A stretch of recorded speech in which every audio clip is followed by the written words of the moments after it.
The idea for the Building Connection initiative started with dreaming big, I think, believing in community, the answers in community, and how do we empower our community to fight for justice, for equitable solutions for everyone.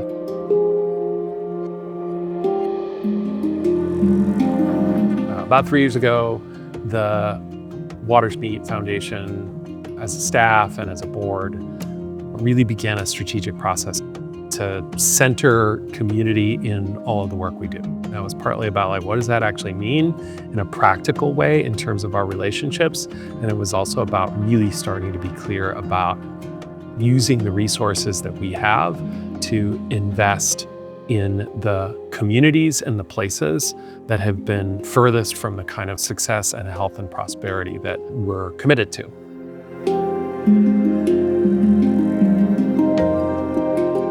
How are we creating that space?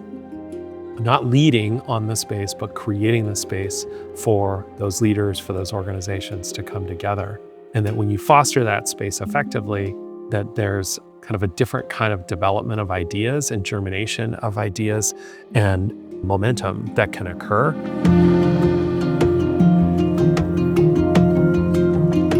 We were looking to bring on a cohort of by and for grassroots organizations that are working in community. The idea being that they're out there in community doing that work that we know makes a difference, and they're going to move the dial. Narrowing down 20 organizations for the Building Connections initiative was difficult because we had a lot of wonderful organizations. We had two tiers. One, we kind of looked at, are they grassroots and are they by and for? And so then once we got that tier down, we still had a lot of organizations, obviously more than 20 that we approved for the cohort. And then it was a matter of really looking at those organizations and saying, what does their board look like? Are they really as by and for and grassroots that we're looking for? Or who is the most by and for and grassroots? Who really represents community?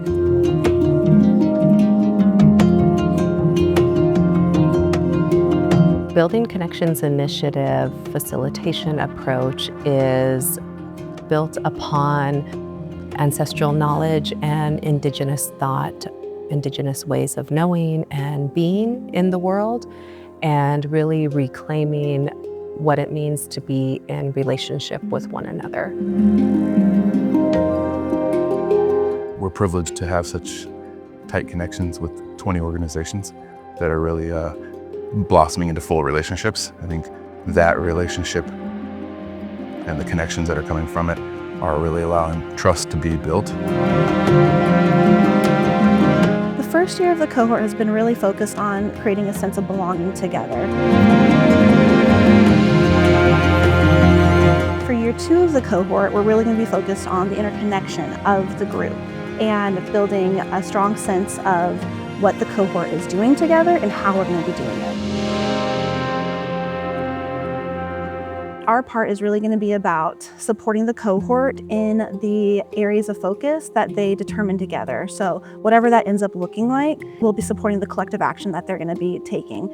And we're also going to continue to support organizations with the needs that they identify so that we continue having a strong network of by and for organizations supporting our communities. Power of the Collective so far has really been this year about building relationships and trust within the Building Connections initiative cohort. And that's been pretty powerful to see, both in that the organizations that are already working together and already had connections and have relationships, and for those who don't already have those relationships and they're building them right in front of us. That is pretty cool and magical to see.